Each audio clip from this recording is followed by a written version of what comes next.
Haga jingle kai ICC T20 World Cup happening ke India Persia ke Bangladesh.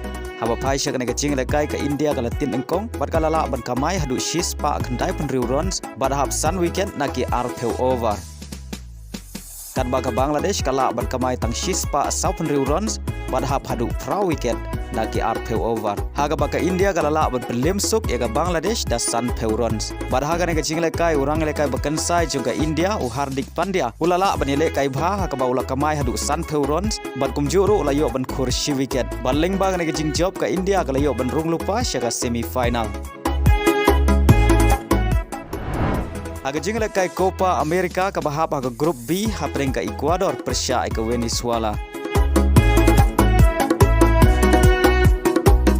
Haba pai sya ke jingle kai ke Ecuador ka haba nilai kai tang si peungun nadu ka minit ka ba RPR adin ba urang ile kai bakensai ujongka Valencia ubreiru urang ile kai beliau wan tap argul haga jingle kai sedang jongka World Cup house nam arajar RPR uleyo pedang ia ka red card.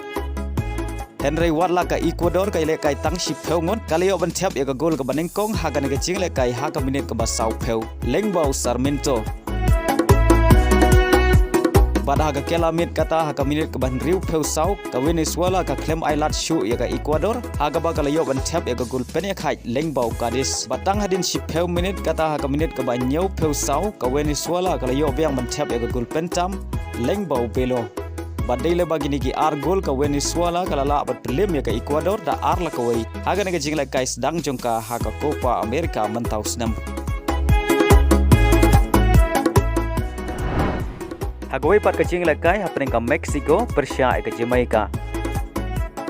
Haba pai sya kecing lekai haga kela step kecing lekai ke long maria khai haga babaro artli gigan hun ki klem la batun ki jar.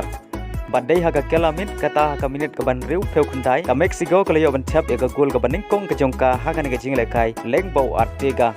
Badai le maga ne ke sigol ke Mexico ke lala ban Liem ke Jamaica da sigol lanot adu bukut jong kecing lekai.